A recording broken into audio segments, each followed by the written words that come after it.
يا أيها الذين آمنوا كتب عليكم الصيام كما كتب على الذين من قبلكم لعلكم تتقون.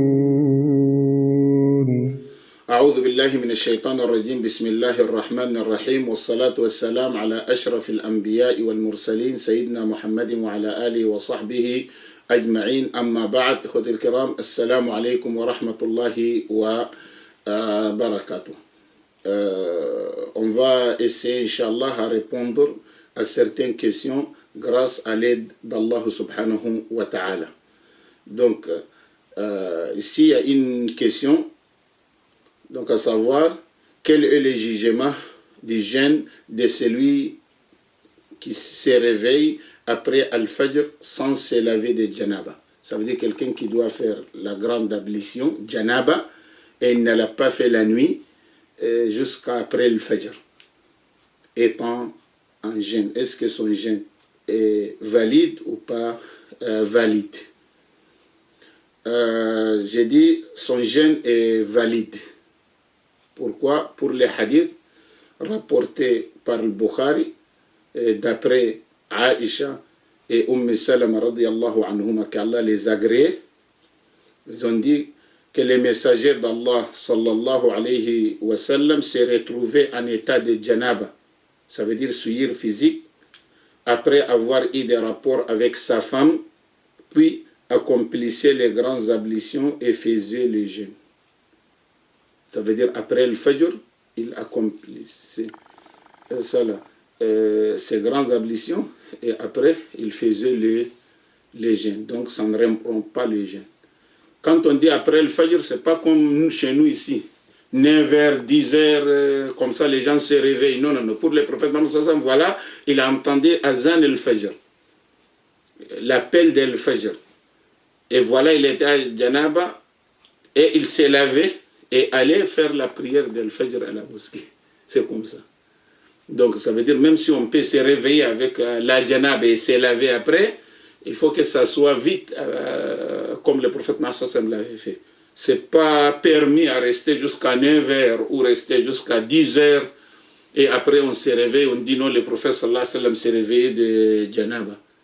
C'est lui qui dort après, il dort, il ne fait pas le Fajr jusqu'à ce que le soleil sorte.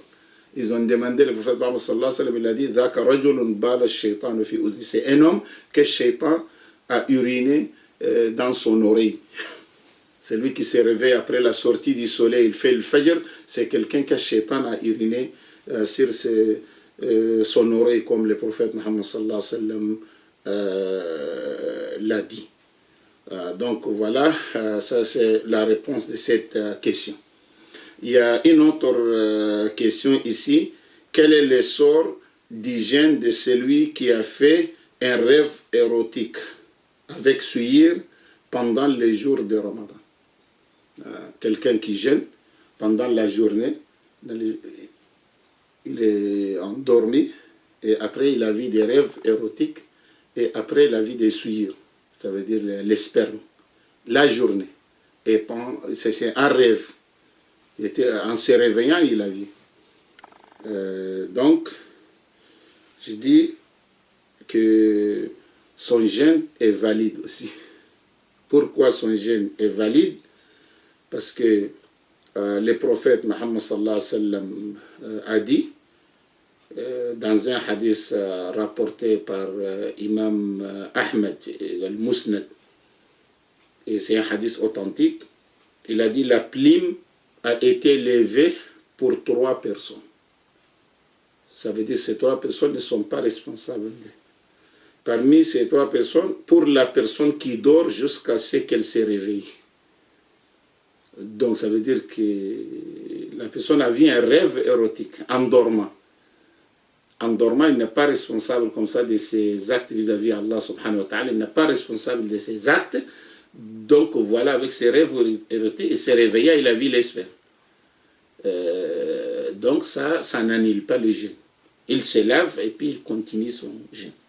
Donc, la prime a été levée pour 3 personnes, pour la personne qui dort jusqu'à ce qu'elle se réveille, pour les petits jusqu'à ce qu'ils soient pubères, et pour les fous jusqu'à ce qu'ils retrouvent la raison. Donc ces 3, ils ne sont pas responsables de leur acte vis-à-vis Allah subhanahu wa ta'ala. Donc ça n'annule pas le jeûne quand on dort et puis on voit des rêves érotiques, après on voit les spermes des souillures ou des choses. Dans ces cadres-là, le jeûne est valide. Et quelqu'un qui pose aussi une question sur la goutte. Vous connaissez la goutte qu'on met. Il y a 4 voies pour une goutte. Il y a les yeux, et il y a les oreilles, et il y a la bouche, et il y a le nez. Il y a 4 voies pour la goutte. Il faut bien saisir cela. Ce qui rentre par les yeux, une goutte dans les yeux, ou par les oreilles, la goutte qui rentre par les yeux et par les oreilles, même si on la sent sur la gorge, ne rend pas le jeûne invalide. Le jeûne, c'est toujours valable, même si on le sent là, parce que ce n'est pas une voie pour l'intestin. Ce n'est pas une voie pour l'intestin. Ce qui rentre par les yeux et ce qui rentre par les oreilles, même si on les sent sur la gorge, notre jeûne reste toujours valable et notre jeûne reste toujours valide. Pourquoi? Parce que ce ne sont pas des issues essentielles pour l'intestin. Maintenant, ce qui rentre comme goutte par le nez ou par la bouche et on les sent sur la gorge, donc ça annule le jeûne. Donc ce qui rentre par la bouche, on trouve dans la gorge, et ce qui rentre par le nez, parce que les deux issues, la bouche et le nez, ce sont des issues pour l'intestin. Mais les yeux et les oreilles ne sont pas des issues pour l'intestin. Donc je pense que voilà, il faut bien saisir ces détails.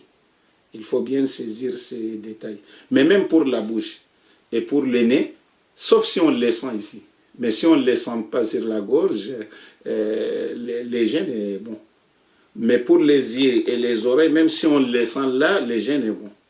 Pour la bouche et le nez, si on les sent sur la gorge, dans la gorge, si on les ressent, donc dans ce cadre-là, le jeûne est annulé.